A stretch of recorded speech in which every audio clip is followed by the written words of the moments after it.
basically this is sort of a packing that keeps the ladder off the wall of the chimney, so there's room for your boots that go through, you know, on the rungs of the ladder. There's two schools of thought in this. One that, you know, tying them on with string is time consuming and all that, which it is. But the thing is, when it's being pulled up the side of the chimney, you know, by my mate here, and it bangs against something, it only busts the string, you know. Like the other school of thought is have a metal construction that's bolted to the ladder, which when that hits an iron band or something like that, it busts the bloody ladder, you see. String is cheaper than brand new ladders. So, but it does take a bit of time for tie them all on. Yeah, that's the only problem. Right. It's going to be just underneath the third rung, so there's room for your boots. They've just got to be just underneath the third rung, so there's room for your boots there. If you tie it on there, it's amazing how it gets in the way. You know, it's in the wrong shop because there's no room for your feet.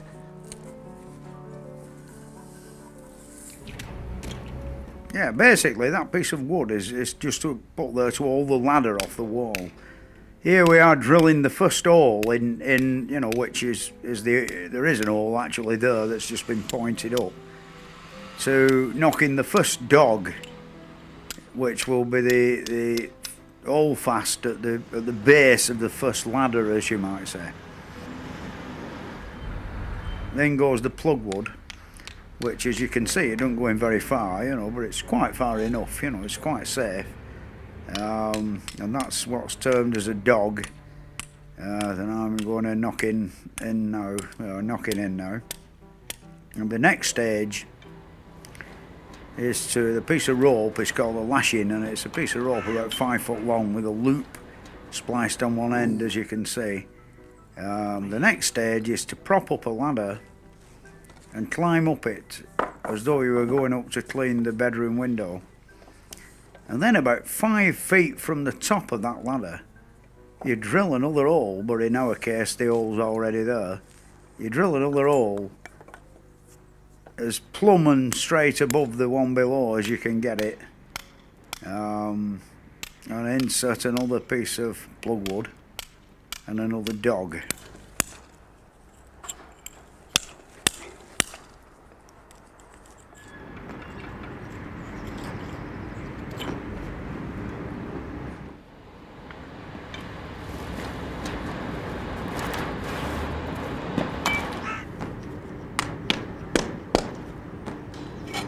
As you get a bit higher up, the holes have a tendency to get a bit deeper. I think it's called fear.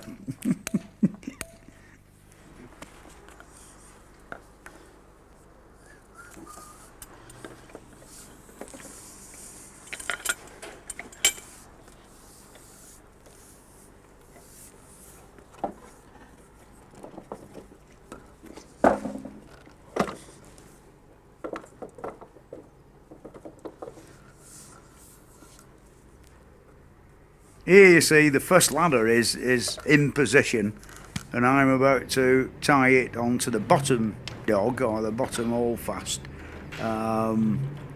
which you know, that's where the beer belly comes in handy. It's sort of round the hook, round the side of the cheek of the ladder, under the rung, round the hook, round the other cheek of the ladder, round the rung, and then back round the rung below, and a 12-inch on, and that's got it fast. It will not come off. And the thing to do also is use as much of the rope up as you can, because in a gale the ends start to blow about, and the whipping comes off the end of the rope, and then you've got one with like a cat o' nine tails end on it, you know, blowing about in the wind. That is the pulley wheel to pull up the next ladder.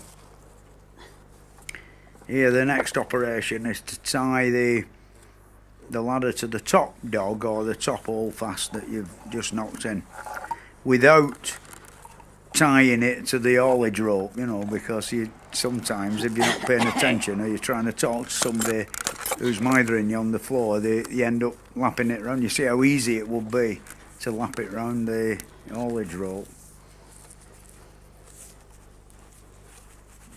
Yeah, that's it. That is now, the bottom ladder is now firmly fixed and as good as it'll ever be to the wall of the chimney. And the next operation is to climb up to the top of that ladder and sit astride the top iron rung and reach up as far as you can and drill another hole in the brickwork, which of course it's very easy for me here because having done this thing about 7 times before and used exactly the same holes every time, I know exactly how far I'm reaching and where I'm going, and it's quite an easy operation to keep the whole stack of ladders in a very straight line.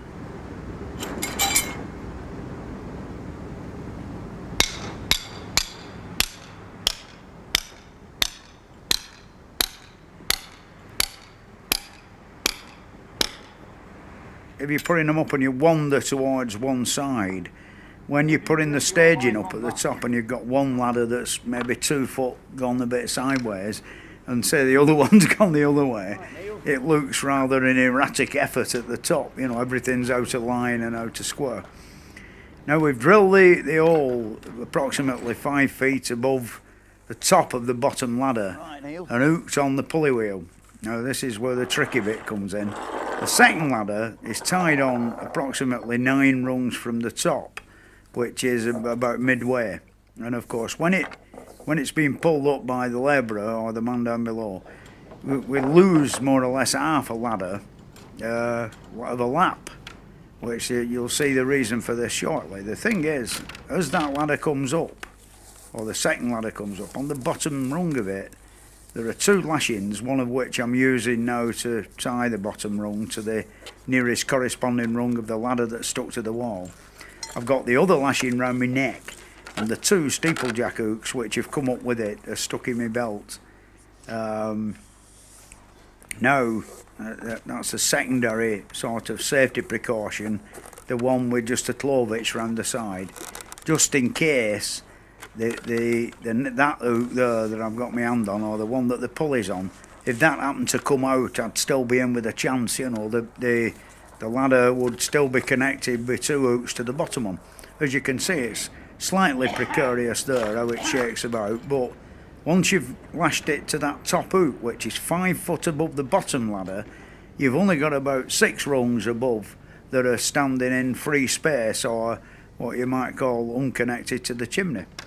It is now possible to unhook the pulley wheel and carry it up the back side of the ladder and hook it on the top iron rung, while you use one of the dogs that's stuck in your belt to, you know, get another purchase 5 foot higher up still, you see.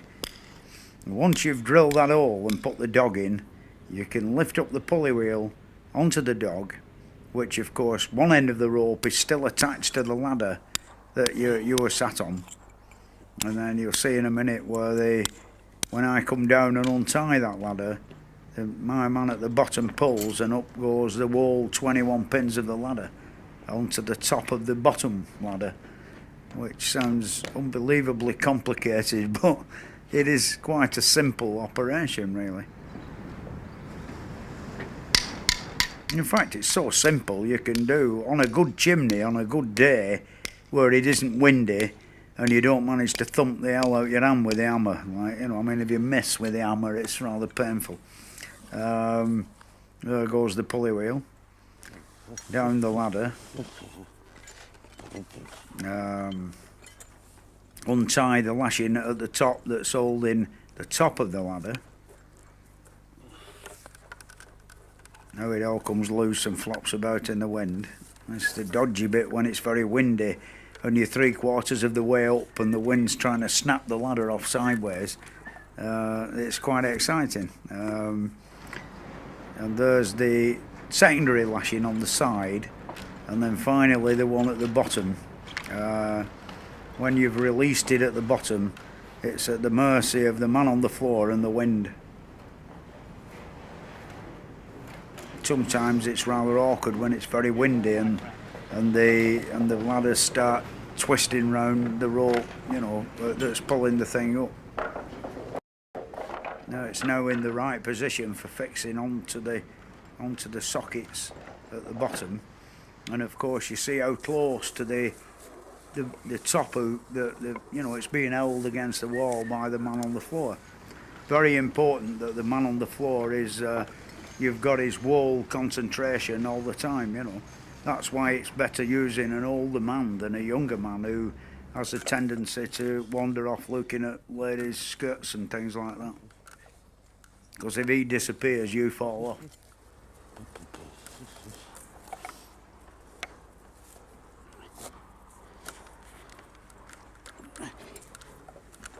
That's the setting ladder up, and that's what it's all about. Well, almost up.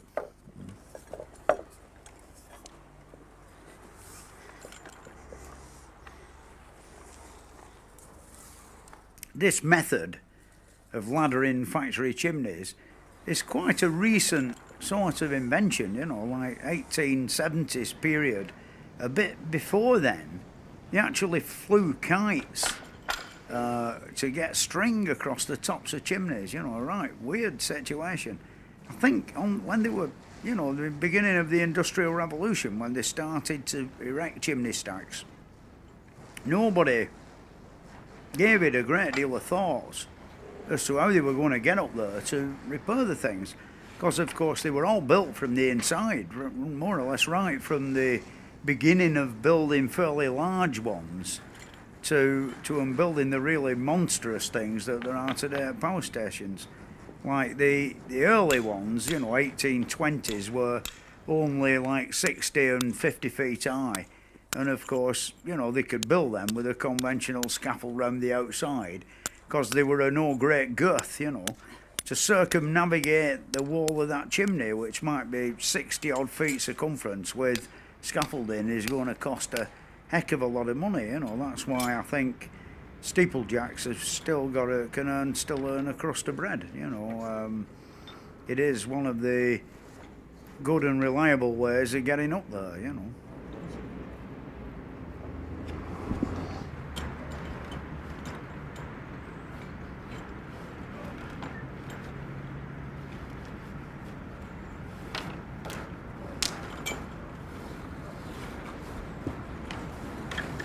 Basically, having got the second ladder up, you've more or less conquered it in a way, how you actually do the job. The thing is, you just keep repeating the process, 9 rungs from the top, 2 lashings on the bottom and 2 dogs, and up it comes, and all as you're up there with is your hammer, your chisel, the plug wood, and the end of the pulley wheel and the rope. The important thing not to do is let the rope run through the block and go tumbling down, which means that you've got to come down and get the end of the rope and carry the thing up, which 200 foot of hemp rope is fairly heavy, and by the time you've got back to the top with it, you're getting a bit out of breath. The other thing is, the higher up you get and the harder it gets, you know, because of course the guy at the bottom has got to pull the ladder up further, and you've got to send the end of the rope down further. You know, so the progression towards the top as you get higher it slows down a bit. This basically is an inspection to give a quote for any forthcoming repairs that need sorting out. Over the years, the first job I ever did were above the collar, the 10 feet of brickwork above the collar.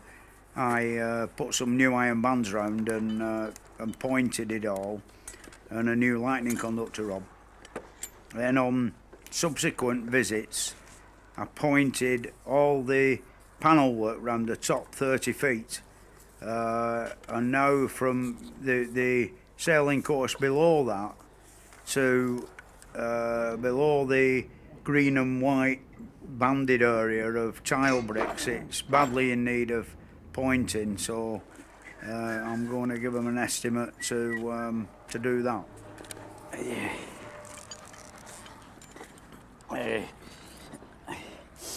That's a bit of old-time steeplejack's plug wood, you know. Him who knocked that in there will be dead and gone, without a doubt. quite rotten, you know. These patches I pointed up, they were some very poor quality steeplejacks damaged the brickwork, you know, didn't know how to work an hammer and chisel. It's always policy to leave the ladders there until you've come to the financial arrangement with the management about whether they're going to have it done or not, which saves you having to put the ladders up again. The thing is that having secured the contract, if we're going to do it, we've then got to put what's termed as a staging round the top.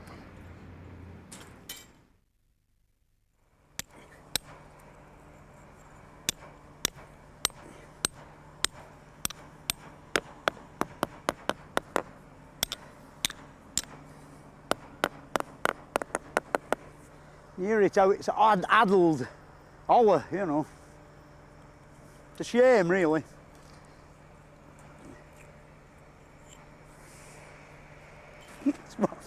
Getting near the top, it's always like that, you know.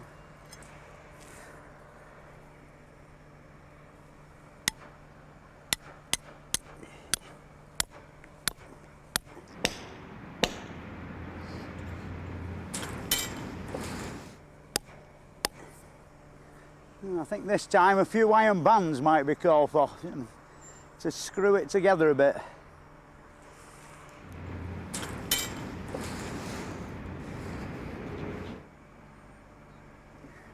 A bit of me pointing come out up there on them big copings. Can you see it? 6 inches off the lightning conductor. Not bad that though, it's a long time since I did it.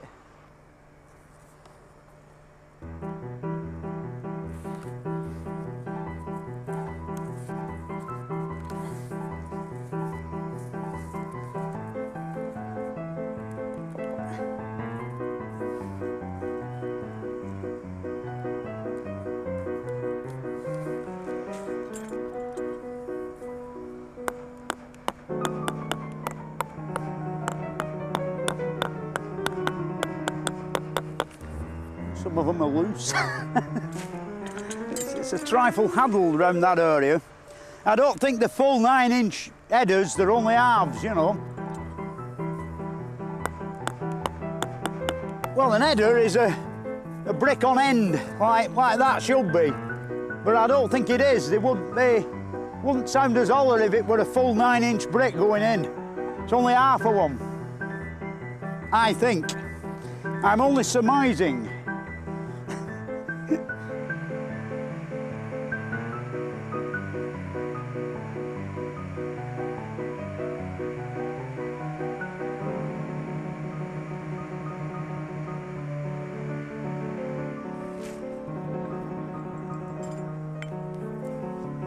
These are my dog holes that support my scaffold when I'm putting the scaffolding up.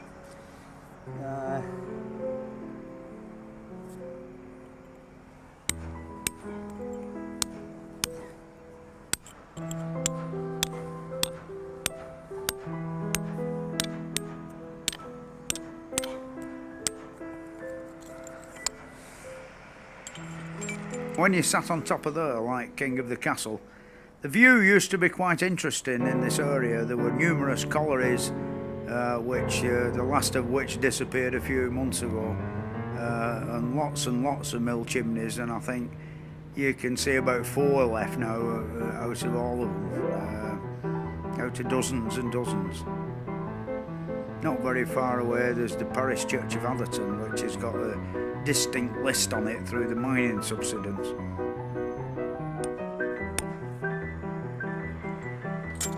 Well, that's it now. We've nearly conquered it. The north face of the Eiger.